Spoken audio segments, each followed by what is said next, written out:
They're teaching them that the whole system is racist against you. The whole system is designed to keep you down. And no matter what you do, no matter how hard you try, it's going to be like that, white supremacy, whatever it is. And then we wonder why they feel like they need to cheat to get ahead, or why they feel like they need to break the law and break the rules to get ahead, because you've taught them that they have to. That's what you've taught them. This segment is brought to you by Eastside Weight Loss Clinic. I'm down 37 pounds on the program, and I lost most of that in just 2 months. Do what I did and what so many other undivided viewers have done. Schedule your free 15-minute consultation today at eastsideweightlossclinic.com. The Renton police chief becomes just the latest law enforcement official to come out and say what we all see with our own eyes, which is we have a crisis happening right now of juvenile crime. So he had, this was part of a press release about 3 15-year-olds who were arrested after they crashed a stolen car they were driving and fled the scene. And then, when officers caught up to them a few blocks away on foot, one of them dropped a loaded gun that they were carrying while they were trying to escape. 15-year-olds. This isn't normal. We can't accept this as some and of course they'll call it, why is it gun crime? Like what? We need to get more guns off the street. 15-year-olds already aren't allowed to carry firearms, so that's already against the law. He went on to say this incident is the latest in an alarming rise of juvenile-related crimes. Quote, there's no other way to put it, but we are seeing more and more juveniles involved in violent and property crimes. In some cases, rates are doubling and tripling year over year. That's from Renton Police Chief John Schultz. And then they went on to talk about statistics. They said from 2022 to 2023, Renton experienced a 40% increase in juvenile assaults. The number more than doubles when a firearm is involved. And then looking at armed robberies by juveniles, there were 13 in 2022 and 21 in 2023. They said when you carve out armed robberies at gas stations, there were 2 in 2022 from juveniles and 20 in 2023. That's a 900% increase just in one city in our state involving a very specific type of crime, armed robberies at gas stations. A 900%, armed robberies at gas stations committed by juveniles. 900% increase. The kids are not all right. They said juvenile-related property crime even worse, with a 342% increase in stolen vehicles. Shock of the century when, our lawmakers and all their infinite wisdom in Olympia, the majority party says, we can't chase people who are in stolen cars. Well, what happened, by the way, if police wouldn't have tried to pull over these 3 juveniles in a stolen car? They had a loaded gun on them. What do you think 3 15-year-olds with a loaded gun were heading to do? Were they just on a joyride? If you ask the Democrats in Olympia, they were probably just on a joyride, and it's just a property crime. Don't chase people who are just in a stolen vehicle. No, there's no good that can come of 3 15-year-old criminals who have a loaded gun.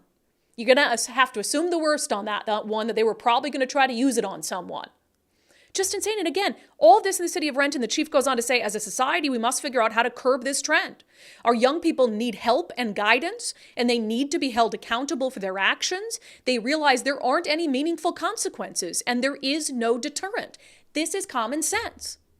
When you have people, especially juveniles, who, yes, their minds are not fully formed. I'm in full belief of that when you're a juvenile, you're spontaneous.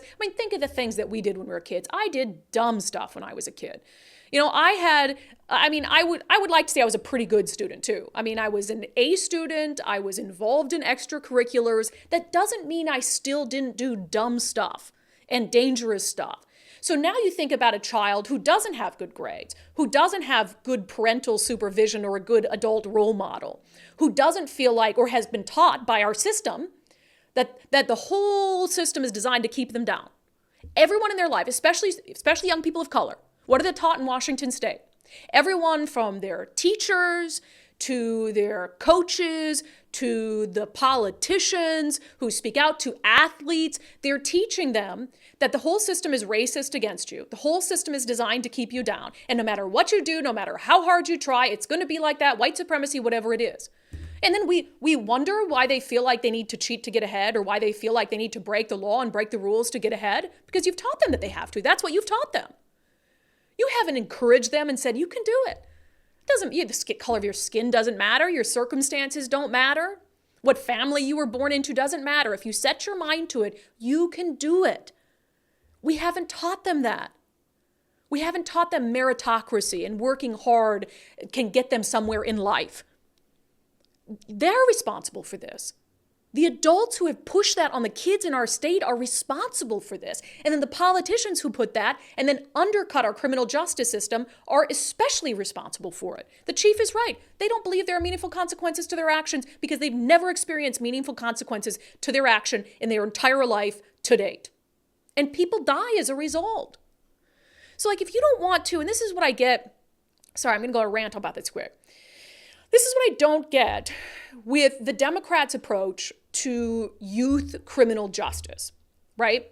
They want to give them like slap on the wrist. Like, hey, we can't treat them like hardened criminals. We need to coddle them and find diversionary options and, throw them in these juvie centers that we call schools where there's no real rules or supervision. And even when there are violent things that happen, the governor just sweeps it under the rug and no big deal. Like these are just kids.